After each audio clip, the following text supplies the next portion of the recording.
वो दिन गुजर गए जब सनराइजर्स हैदराबाद एक तोप टीम हुआ करती थी। एक ऐसी टीम जिसने क्रिकेट की दुनिया में brand new level cricket launch किया था। वो टीम जिसको लेकर फैंस कहने लगे थे कि भाई साहब ये टीम जो है किसी भी मैच में किसी भी दिन 300 प्लस बना सकती है। ये वो टीम है जिसके सामने अगर आप दुनिया के सारे खिलाड़ियों की टीम को मिलाकर भी खड़ा कर देंगे तो ये उनको हरा देगी। लेकिन उस दौर से इस दौर पहुंचने में सनराइजर्स को सिर्फ 1 साल 1 मैच लगा, क्योंकि आईपीएल 2025 के पहले मैच के बाद सनराइजर्स हैदराबाद की टीम जो है वो चाइनीज माल बन गई है, चाइनीज फुस्की बम, कि चला तो चांद तक नहीं तो सीधे शाम तक। पहले मैच में चले थे तो लगा कि अब 300 आएगा, और दूसरे मैच से हालत ये हो गई है कि 150 बनाने में काख मार रहे हैं। हालत टाइट हो जा रही है।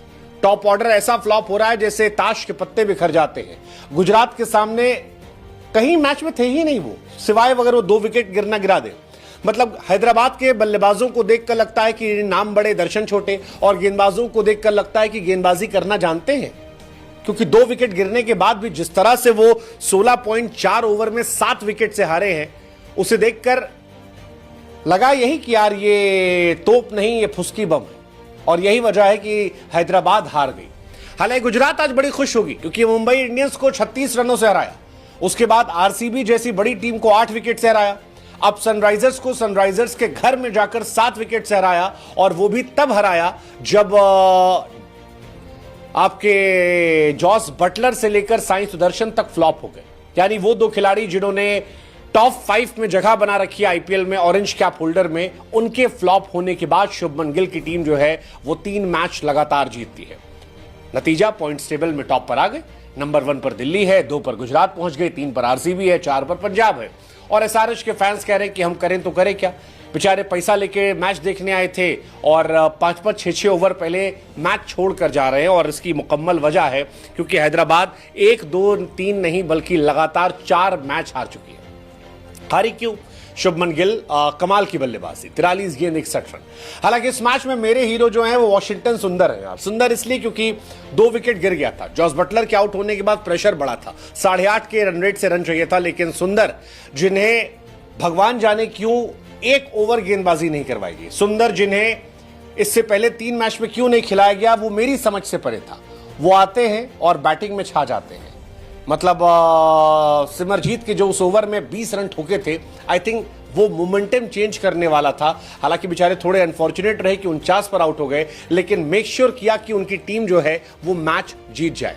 रही सही कसर रदरफोर्ड ने पूरी कर दी और बताया कि क्यों फिलिप्स को बाहर बिठाकर उन्हें खिलाया जा रहा है। 16 गेंद 35 रन। नतीजा गुजरात ने हैदराबाद को 7 विकेट से 3 ओवर 2 गेंद रहते हरा दिया। वैसे गुजरात तो जीती, हैदराबाद हारी, लेकिन क्या आप जीते थे? वेल, आज तो जीतना बनता था आपका, क्योंकि मैच इजी प्रेडिक्शन था। लेकिन कहानी जो है वो ये है कि प्रोबो पर बताइए कि अगला मैच कौन जीतेगा, क्योंकि अब बुमराह की वापसी हो रही है और बुमराह की वापसी के साथ मुंबई बेहतर हो जाएगी। खबर है कि रोहित शर्मा और जसप्रीत बुमराह दोनों एक ही मैच में वापस आने वाले हैं, और अगर ये दोनों वापस लौटते हैं तो मुंबई लाजमी तौर पर बेहतर टीम नजर आएगी, खासतौर पर बुमराह के आने से। तो वो आरसीबी जो पिछला मैच हार चुकी है, क्या वो अगला मैच जीतेगी या मुंबई इंडियंस आरसीबी को हराएगी? सिर्फ इतना जवाब आपको प्रोबो ऐप पर देना है, और ढेरों इनाम जो है वो आपका इंतजार कर रहे हैं। आरसीबी का मैच वैसे गुरु तगड़ा होने वाला है, लेकिन तगड़ी तो एसआरएच की बैटिंग भी थी जो कोलैप्स कर गई। मतलब लोग तो मान रहे थे कि भाई एक से एक तोप जो है वो है और ये 300 जाएंगे, लेकिन नतीजा क्या हुआ?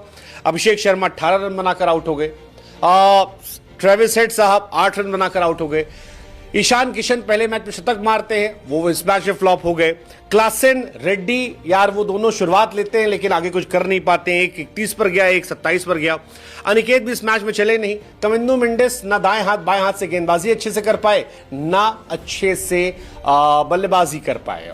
शुरू से लेकर अंत तक एसआरएच स्ट्रगल कर रही थी। पावर प्ले में 58 रन थे, ये वही एसआरएच है जो 4 ओवर 3 ओवर में 58 रन मार देती है। अभिषेक शर्मा बैटिंग करना भूल गए हैं, ट्रेविस हेड को नीली जर्सी दिखाई नहीं पड़ रही है। कुल मिलाकर मामला जो है वो गड़बड़ा गया। हालांकि इसके लिए सारा क्रेडिट उनकी खराब बैटिंग को नहीं बल्कि गुजरात को भी जाता है। गुजरात को इसलिए आता है क्योंकि गुजरात के फैसले अच्छे थे, चाहे रदरफोर्ड को खिलाना हो या फिर वॉशी को ऊपर भेजना हो या फिर सिराज को खरीदना हो, क्योंकि सिराज जो 2024 के आईपीएल में 28 ओवर गेंदबाजी करने के बाद केवल 5 विकेट ले पाए थे, वो 2025 में केवल 11 ओवर गेंदबाजी करते हैं और 6 विकेट निकाल लेते हैं। और वन मैन शो था यार मोहम्मद सिराज का। मैन ऑफ द मैच बने। मियां मैजिक जो था वो हैदराबाद में दिख रहा था। हैदराबादी बिरयानी से बेहतर टेस्ट जो था वो सिराज की गेंदबाजी में था। 4 विकेट निकाले इस मैच में और ये कमाल था क्योंकि सिराज अपने करियर के पीक फॉर्म पे आ गए। सिराज हैदराबाद के लिए भी खेल चुके हैं, लेकिन पहली बार जब 4 विकेट निकाले थे तो वो 6 मैचेस में थे।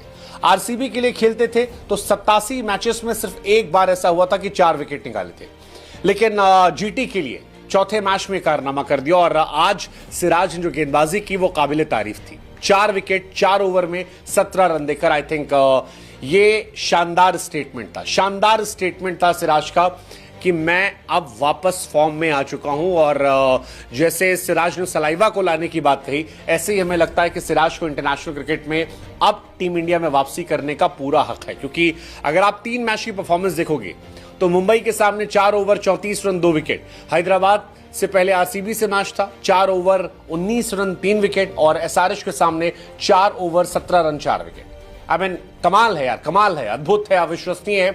और अगड़ू बगड़ू का विकेट नहीं निकाला है।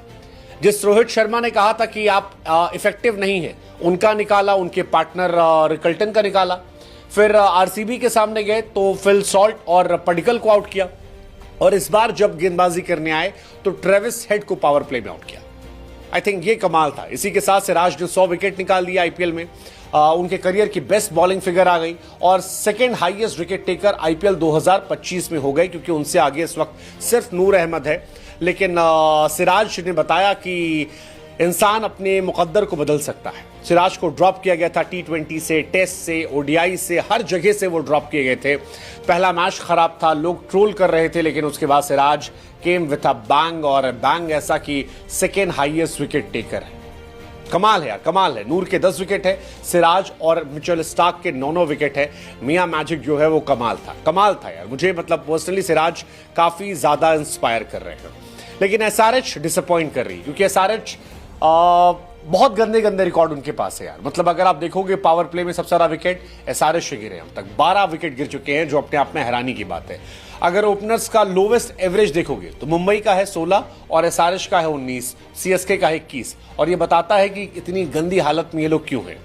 इसके अलावा अगर सिंगल डिजिट ओपनर्स का देखोगे तो उसमें 6 बार केकेआर का है और 5 बार एसआरएच का है, 4 बार मुंबई, 4 बार सीएसके, और ये चारों टीम खत्म हो गई है। वैसे ही जैसे ईशान किशन उम्मीदें खत्म करवा रहे हैं, क्योंकि ईशान किशन 17 पर आउट हुए। ईशान किशन पहले मैच में जब आए थे तो 47 बॉल पे 106 रन थे, और हर कोई तारीफ कर रहा था, लेकिन आखिरी के 4 मैच में 0, 2, 2, 17, 25 गेंद पर 21 रन, और इस तरह से वापसी नहीं होगी। वैसे वापसी साई किशोर को लेकर हो सकती है। साई किशोर इसलिए कह रहा हूं क्योंकि साई किशोर बहुत इंप्रेस कर रहे हैं मुझे लगता है कि इंडियन टीम में उनके लिए जगह बननी चाहिए। पंजाब के सामने 4 ओवर 30 रन 3 विकेट, मुंबई के सामने 37 पर 1, आरसीबी के सामने 4 ओवर 22 रन 2 विकेट, और आज 4 over 24 run 2 wicket. I mean what a star. Sai Kishore ने कहा था कि he is currently number 1 spinner in India. I think number 1 चलो कंपटीशन है, बट नंबर 2, 3 पे तो साई किशोर को आप रखोगे, और उनकी जगह भी बनती है अगर उन्हें मौका मिलता है। वैसे ही जैसे सुंदर को मौका मिला तो सुंदर ने कमाल कर दिया। 16 पर 2 थे जब वो बैटिंग करने आए थे, और मैं कह रहा हूं मेरी फेवरेट बैटिंग आज सुंदर की थी। उसके बाद 29 गेंदों पर 49 रन, 5 चौके 2 छक्के, मैच पूरा शिफ्ट हो गया वहीं से। एक्स फैक्टर बनकर आए और 1 ओवर में मैच शिफ्ट कर दिया। नतीजा फिलहाल गुजरात जो है बल्ले बल्ले।